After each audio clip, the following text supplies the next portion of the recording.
തമിഴ്നാട്ടിലെ ദിണ്ടുഗൽ ജില്ലയിലെ ഒരു പട്ടണമാണ് കൊടൈക്കനാൽ. പശ്ചിമഘട്ടത്തിൽ നിന്ന് വേർപെട്ട് പളനി മലയുടെ തെക്കേ അറ്റത്ത് സ്ഥിതി ചെയ്യുന്ന ഈ പ്രദേശം ഇന്ത്യയിലെ തന്നെ പ്രശസ്തമായ ഒരു മലയോര വിനോദസഞ്ചാര കേന്ദ്രമാണ്. ടൂറിസമാണ് ഈ പ്രദേശത്തെ ശ്രദ്ധാകേന്ദ്രമാക്കുന്നത്. പ്രദേശവാസികളുടെ പ്രധാന വരുമാന മാർഗവും ഇതുതന്നെ. പ്രകൃതി രമണീയമായ മലകൾ കൊണ്ട് അനുഗ്രഹീതമാണ് ഈ പ്രദേശം. മുനിസിപ്പൽ ഭരണമാണ് ഇവിടെ നിലവിലുള്ളത്. നീലക്കുറിഞ്ഞി പൂക്കുന്ന അപൂർവ സ്ഥലങ്ങളിൽ ഒന്നാണ് കൊടൈക്കനാൽ. എപ്പോഴും കോടമഞ്ഞിനാൽ ചുറ്റപ്പെട്ട് കിടക്കുന്നതിനാൽ കോടൈ കാണൽ എന്ന തമിഴ് വാക്കുകൾ ചേർന്നാണ് കൊടൈക്കനാൽ ഉണ്ടായത് എന്ന് ചിലർ വാദിക്കുന്നു. എന്നാൽ കാടിൻ്റെ സമ്മാനം എന്നർത്ഥമുള്ള തമിഴ് പദങ്ങളിൽ നിന്നാണ് ഇത് രൂപപ്പെട്ടത് എന്നും ചിലർ പറയുന്നുണ്ട്. ബ്രിട്ടീഷുകാർ ഇന്ത്യയിൽ എന്നും തണുപ്പുള്ള സ്ഥലങ്ങൾ അന്വേഷിച്ചിരുന്നവരാണ്. പ്രധാനപ്പെട്ട മലമ്പാതകൾ നിർമ്മിച്ചതും അവർ തന്നെ. വേനൽക്കാലത്ത് ഇന്ത്യയിൽ ചുട്ടുപൊള്ളുന്ന ചൂട് അനുഭവപ്പെടുന്നതും അക്കാലത്ത് കോളറ, മലേറിയ തുടങ്ങിയ പകർച്ചവ്യാധികൾ പടരുന്നതും അവരെ ഈ ഉദ്യമനത്തിന് കൂടുതൽ പ്രേരിപ്പിച്ചിരുന്നു. ഇംഗ്ലണ്ടിനേതുപോലുള്ള കാലാവസ്ഥ വർഷം മുഴുവനും ലഭിച്ചിരുന്നു എന്നത് കൊടൈക്കനാലിനെ കൂടുതൽ ആകർഷകമാക്കി. എന്നാൽ ബ്രിട്ടീഷുകാരല്ല കൊടയിൽ ആദ്യം വന്നെത്തിയത്. കുറേ അമേരിക്കൻ മിഷണറി സന്യാസിമാരാണ് 1800കളിൽ കൊടൈക്കനാലിലേക്ക് വന്നത്. മധുര ആസ്ഥാനമാക്കി അമേരിക്കൻ മിഷണറി സംഘം അക്കാലത്ത് പ്രവർത്തിച്ചിരുന്നു. വേനൽക്കാലത്ത് അവർക്കിടയിൽ മരണം സാധാരണയായി തീർന്നു. ഇതിൽ നിന്ന് രക്ഷ നേടാൻ മാർച്ച് മാസം അവസാനമാകുന്നതോടെ കൂടുതൽ തണുത്ത മലയോരങ്ങളിലേക്ക് പോകാൻ അവർ തീരുമാനിച്ചു. അങ്ങനെയാണ് അവർ കൊടൈക്കനാൽ കണ്ടുപിടിച്ചത്. അതിനിടയ്ക്ക് ലഫ്റ്റനന്റ് വാർഡ് പളനി മലകൾ സർവേ നടത്തി വല്ലഗാവിയിൽ ആദ്യത്തെ കേന്ദ്രം സ്ഥാപിച്ചിരുന്നു. താമസിയാതെ ചെറിയ കുടിയേറ്റക്കാരുടെയും വ്യാപാരികളുടെയും കൂട്ടങ്ങൾ വന്നു തുടങ്ങി. 1845ഓടെ അമേരിക്കൻ മിഷണറിമാർ മൊത്തമായും വന്നെത്തി. എന്നാൽ അമേരിക്കക്കാർ ബ്രിട്ടീഷുകാരുടെ കുത്തകയായിരുന്ന മലമ്പ്രദേശങ്ങൾ കൈയടക്കുന്നതിലുള്ള അമർഷം അവർ കാണിച്ചിരുന്നു. എങ്കിലും താമസിയാതെ അവരും ഇവിടേക്ക് എത്തിച്ചേർന്ന് തുടങ്ങി. 1879 75 യൂറോപ്യൻ കുടുംബങ്ങൾ ഇവിടേക്ക് വേനൽക്കാലം ചിലവഴിക്കാൻ വന്നെത്തി. 1883 ആയപ്പോഴേക്കും കൊടൈക്കനാലിൽ 615ഓളം സ്ഥിരതാമസക്കാർ ഉണ്ടായി.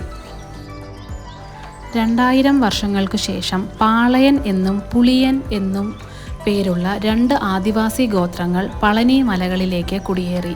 ഇവർ പീഡനങ്ങൾ ഭയന്ന് ഒളിച്ചോടി വന്നവരായിരിക്കണം എന്നാണ് ചരിത്രകാരന്മാർ വിശ്വസിച്ചിരുന്നത്. ഇതിൽ പാളയന്മാർ കാട്ടുജാതിക്കാരാണ്.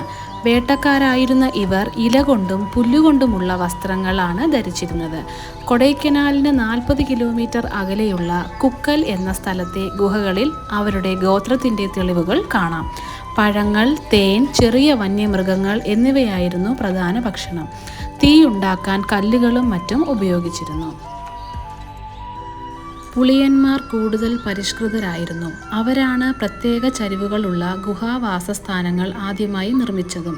പാളയന്മാരെക്കാൾ ലളിതമായ ആചാരങ്ങൾ ഉള്ളവരായിരുന്നു അവർ. കൃഷി ചെയ്യുവാനുള്ള വിദ്യ അവർ സ്വായത്തമാക്കിയിരുന്നു. ഈ 2 ഗോത്രങ്ങളും സന്തോഷത്തോടെയാണ് വളരെ കാലം കഴിഞ്ഞിരുന്നത്. എന്നാൽ 14ാം ശതകത്തിൻ്റെ ആദ്യത്തിൽ കോയമ്പത്തൂർ പീഠഭൂമികളിൽ നിന്ന് കണ്വ വെള്ളാളർ എന്ന കൂടുതൽ ചുറുചുറുക്കും യുവത്വവും കൃഷി അറിയാവുന്നതുമായ വർഗങ്ങൾ ഇങ്ങോട്ട് കുടിയേറി. അവർ പുളിയന്മാരെ കീഴ്പ്പെടുത്തി അവരുടെ ഭൂമി കൈവശപ്പെടുത്തുകയും അവരെ അടിമകളാക്കുകയും ചെയ്തു. 17-18 നൂറ്റാണ്ടുകളിൽ വിജയനഗര സാമ്രാജ്യത്തിൻ്റെ അധിപതനത്തോടെ നിരവധി കുടുംബങ്ങൾ കർണാടകത്തിൽ നിന്ന് ഊട്ടിയിലേക്ക് വന്ന പോലെ കൊടൈക്കനാലിലേക്കും കുടിയേറി. കോളറ, വരൾച്ച എന്നിവ മൂലവും തമിഴ്നാടിൻ്റെ മറ്റു പ്രദേശങ്ങളിൽ നിന്നും കുടിയേറ്റമുണ്ടായിട്ടുണ്ട്.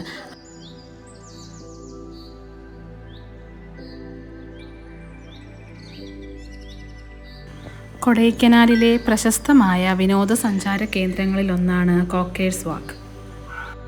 1872 ലഫ്റ്റനന്റ് കോക്കർ പണികഴിപ്പിച്ച കോക്കേഴ്സ് വാക്ക് ഏകദേശം 1 കിലോമീറ്റർ നീളമുള്ള ഇടുങ്ങിയ കാൽനടപ്പാതയാണ്. കൊടൈക്കനാൽ തടാകത്തിൽ നിന്ന് 1/2 കിലോമീറ്റർ മാത്രം അകലെയാണ് ഈ മലയോര പാത. കൊടൈ റോഡിൻ്റെ തെക്കുഭാഗത്തുള്ള ചരിവുകളുടെ അരികിലൂടെ ഓടുന്ന കോക്കേഴ്സ് വാക്ക് വാൻ അലൻ ആശുപത്രിക്ക് സമീപം ആരംഭിച്ച് സെൻറ്റ് പീറ്റേഴ്സ് പള്ളിക്ക് മുകളിലുള്ള പ്രധാന റോഡിൽ ചേരുന്നു. ഈ സ്ഥലങ്ങൾ വിനോദസഞ്ചാരികൾക്ക് ഉന്മേഷദായകമായ സജ്ജീകരണവും സമതലങ്ങളുടെ വീക്ഷണവും നൽകുന്നു. തെക്ക് കിഴക്ക് പാമ്പാർ നദിയുടെ തെക്ക് താഴ്വരയിൽ സ്ഥിതി ചെയ്യുന്ന ഡോൾഫിൻ്റെ മൂക്ക് വ്യക്തമായി കാണാനുള്ള അവസരം ഇവിടെ ലഭിക്കും. മധുര നഗരത്തിൻ്റെ കാഴ്ചയ്ക്കൊപ്പം പെരിയകുളത്തിൻ്റെ വിദൂര ദൃശ്യവും നിങ്ങൾക്കിവിടെ കാണാൻ സാധിക്കും. എന്നിരുന്നാലും മേഘാവൃതമായ ഒരു ദിവസത്തിൽ നിങ്ങൾ ഇവിടെ സന്ദർശിക്കുകയാണെങ്കിൽ ഇവയുടെ വ്യക്തമായ ചിത്രം കാണാൻ കഴിയുന്നതല്ല. ഒരാൾക്ക് കോക്കേഴ്സ് വാക്കിൽ പ്രവേശിച്ച് രാവിലെ 7 മുതൽ വൈകിട്ട് 7 വരെ താഴ്വരയുടെ വിശാലമായ കാഴ്ചകൾ ആസ്വദിക്കാം.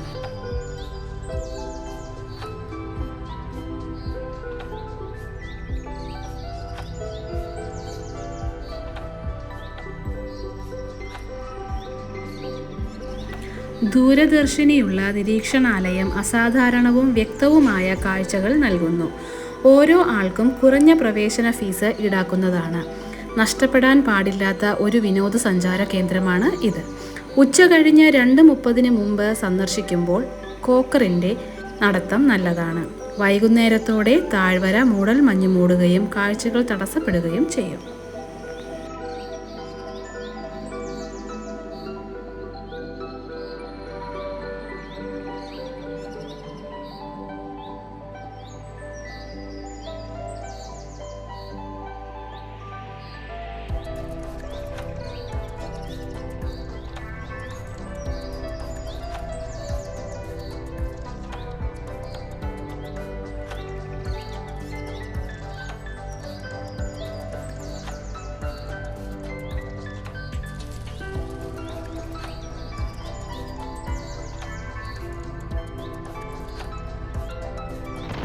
ൽ 1867 അന്നത്തെ മധുരയുടെ കളക്ടർ ആയിരുന്ന സർ വേയർ കൊടൈക്കനാലിൽ സ്ഥിരതാമസമാക്കാൻ തീരുമാനിച്ചു. അദ്ദേഹമാണ് കൊടൈക്കനാലിലെ തടാകം ഇന്നത്തെ നിലയിൽ ആക്കിയത്. അതിനു മുന്ന് അത് വെറും ചതുപ്പ് പ്രദേശമായിരുന്നു. അദ്ദേഹം വിദേശത്തു നിന്നും നിരവധി പഴവർഗ്ഗങ്ങളും പുഷ്പഫല സസ്യങ്ങളും കൊടൈക്കനാലിന് പരിചയപ്പെടുത്തി കൊടുക്കുകയായിരുന്നു. ഇതിനെല്ലാം അദ്ദേഹം സ്വന്തം കയ്യിൽ നിന്ന് ചെലവാക്കുകയായിരുന്നു. കൊടൈയുടെ പാതകളും പൊതുകെട്ടിടങ്ങളും അദ്ദേഹം പുനരുദ്ധീകരിച്ചു. അദ്ദേഹം താമസിയാതെ നിരവധി വഞ്ചികളും ബോട്ടുകളും വാങ്ങുകയും ബോട്ട് ഹൗസ് ആരംഭിക്കുകയും ചെയ്തു. താമസിയാതെ കൊടൈക്കനാലിലെ ഒട്ടുമിക്ക അരുവികൾക്കും വെള്ളച്ചാട്ടങ്ങൾക്കും കാടുകൾക്കും വിദേശ പേര് വന്നു. കൊടൈക്കനാൽ തടാകം കോടൈ തടാകം എന്നും അറിയപ്പെടുന്നുണ്ട്. വളരെ ഹൃദ്യമായ കാലാവസ്ഥയാണ് കൊടൈക്കനാലിലേത്. വേനൽക്കാലം തുടങ്ങുന്നത് ഏപ്രിൽ മുതലാണ്. അപ്പോൾ 11-നും 19-നും ഇടയ്ക്കാണ് താപനില. മഞ്ഞുകാലം നവംബറോടെ ആരംഭിക്കുന്നു. താപനില ഇക്കാലത്ത് 0 വരെ താഴാറുണ്ട്.